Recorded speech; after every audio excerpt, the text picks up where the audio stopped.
रक्षा मंत्री राजनाथ सिंह ने उदयपुर में भोपाल नोबल्स विश्वविद्यालय के 104वें स्थापना दिवस समारोह में हिस्सा लिया। इस मौके पर उन्होंने शिक्षा व्यवस्था की भूमिका पर अहम बात कही। राजनाथ सिंह ने कहा कि ऐसी शिक्षा प्रणाली को सफल नहीं माना जा सकता जो ज्ञान के साथ साथ विनम्रता, चरित्र और नैतिक मूल्यों का विकास न करे। उन्होंने कहा कि आज कई बार देखने को मिलता है कि उच्च शिक्षा प्राप्त लोग भी आपराधिक गतिविधियों में शामिल हो रहे हैं। रक्षा मंत्री ने चिंता जताते हुए कहा कि समाज में व्हाइट कॉलर आतंकवाद जैसे खतरनाक रुझान सामने आ रहे हैं, जहां पढ़े लिखे लोग ही समाज और देश के खिलाफ काम कर रहे हैं। उन्होंने उदाहरण देते हुए कहा कि दिल्ली में हुए बम धमाकों में शामिल लोग डॉक्टर जैसे पढ़े लिखे पेशेवर थे। उन्होंने जोर देकर कहा कि शिक्षा का उद्देश्य केवल डिग्री हासिल करना नहीं होना चाहिए, बल्कि अच्छे संस्कार, नैतिक मूल्य और मजबूत चरित्र का निर्माण भी उतना ही जरूरी है। लेकिन मैं धर्म की बात कर रहा हूं तो उसको मंदिर में जाकर पूजा करना, मस्जिद में जाकर इबादत करना, गिरजाघर में जाकर सजदा करना, इससे जोड़कर नहीं देखा जाना चाहिए।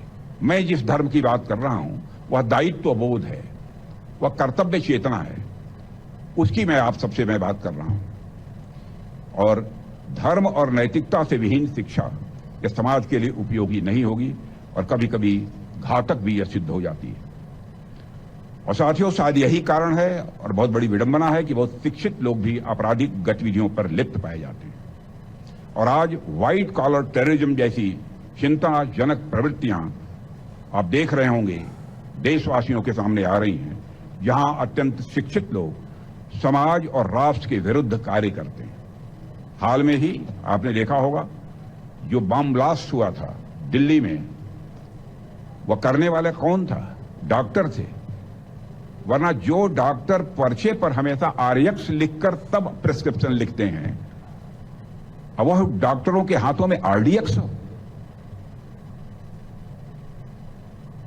इसलिए आवश्यक है ज्ञान के साथ साथ संस्कार भी होना चाहिए, चरित्र भी होना चाहिए। और शिक्षा का उद्देश्य चरित्र निर्माण है। चरित्र को मैं डिफाइन करना चाहता, लेकिन लंबा समय लगेगा, 10-15 मिनट का समय लगेगा, इसको डिफाइन नहीं करूंगा।